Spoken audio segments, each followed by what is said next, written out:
ಇವೆ. ಆದ್ರೆ ಇಲ್ಲೊಬ್ಬ ರೈತ ಬರೀ ಓದಿದ್ದು 3ನೇ ಕ್ಲಾಸು. 3ನೇ ಕ್ಲಾಸಿನಲ್ಲಿ ಒಂದು ಒಳ್ಳೆ ಉತ್ತಮ ಸಾಧನೆಯನ್ನ ಮಾಡಿದ್ದಾರೆ ಕೃಷಿಯಲ್ಲಿ. ಒಂದೊಳ್ಳೆ ಕೃಷಿಯಲ್ಲಿ ಕ್ರಾಂತಿಯನ್ನ ಮಾಡಿದ್ದಾರೆ ಅಂತಂದ್ರೆ ತಪ್ಪಿಲ್ಲ. ನೋಡಿ, ಇವರು ಈ ಭತ್ತಗಳನ್ನ ನಾವ್ ಇಷ್ಟು ಕೊಟ್ಬಿಟ್ರೆ ಯಾರು ಕೂಡ ತಗೊಂಡ್ ಹೋಗಂಗಿಲ್ಲ. ಏನೋ ಒಂದ್ 50 ರೂಪಾಯಿ ಕೊಟ್ಟೋಗ್ಬೋದು. ಅದನ್ನೇ ಈ ರೀತಿ ಮೌಲ್ಯವರ್ಧನೆಯನ್ನ ಮಾಡ್ಕೊಟ್ರೆ ಇದಕ್ಕೊಂದು 50 ರೂಪಾಯಿ ಒಂದು ತಗೊಳ್ತಾರಮ್ಮ ಅಂತ ಹೇಳ್ತಾ ಇದ್ದಾರೆ.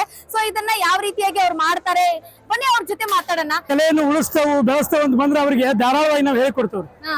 ಈ ಭತ್ತದಿಂದ ಅಲ್ಲ, ಬೇರೆ ಬೇರೆ ರಾಗಿಯೂ ಇರ್ಬೋದು ಅಥವಾ ಸಾಮಿ, ಇಂಥವೆಲ್ಲರೂ ಇವನು ಇದರಿಂದನೂ ನಾವು ಮೌಲ್ಯವರ್ಧನೆ, ಬರೀ ತಿನ್ನೋದನ್ನ ಮೌಲ್ಯವರ್ಧನೆ ಅಲ್ಲ.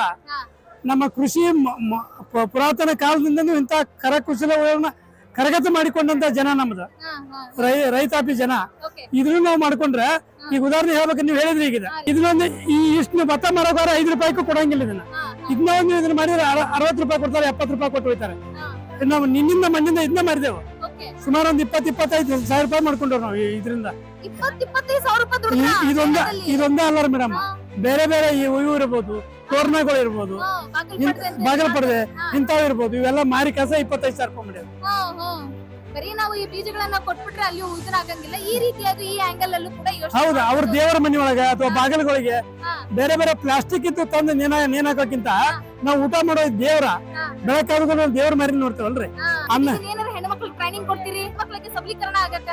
ಕೊಡ್ತೇವ್ರಿ ಮೇಡಮ್, ಟ್ರೈನಿಂಗ್ ಕೊಡ್ತೇವ್ರಿ. ಏನು ಸಮಸ್ಯೆ ಇಲ್ಲ. ಮನೆಯೊಳಗೆ ನಮ್ಮ ಸ್ವಸ್ಥರ ಟ್ರೈನಿಂಗ್ ಕೊಂಡಾರ, ಅವರ ಕೊಟ್ಟು ಬಿಡ್ತಾರ.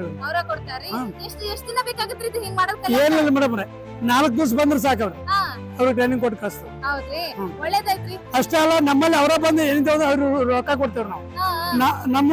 ನಮ್ಮ ಇದನ್ನ ಮಾಡಿಕೊಟ್ರೆ, ತಯಾರು ಮಾಡಿಕೊಟ್ರೆ ಅವ್ರಿಗೆ ಪೇಮೆಂಟ್ ಕೊಡ್ತೇವೆ ನಾವು, ನಮಗೆ ಕೊಟ್ರು ನಾವು. ಒಳ್ಳೇದಲ್ಲ.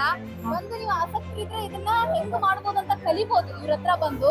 ಅಥವಾ ನೀವು ಇದನ್ನ ಮಾಡ್ತೀನಿ, ಇದ್ರದೇ ಕೆಲಸ ಇವ್ರ ಹತ್ರ ಮಾಡ್ತೀನಿ ಅಂತಂದ್ರೆ ಅವರೇ ನಿಮ್ಗೆ ಪೇಮೆಂಟ್ ಕೊಡ್ತಾರೆ, ಬಂದ್ ಕೆಲಸ ಮಾಡ್ಬೋದು. ಹತ್ತಿರದ ಯಾರಾದ್ರೂ ಹೆಣ್ಮಕ್ಳು ಇವ್ರ ಜಾಗಕ್ಕಿದ್ರೆ ನೀವು ಇವ್ರನ್ನ ಸಂಪರ್ಕ ಮಾಡಿದ್ರೆ ನಿಮ್ಗೆ ಒಂದೊಳ್ಳೆ ಕೆಲಸ ಸಿಗುತ್ತೆ ಅಂತ ಹೇಳ್ಬೋದು.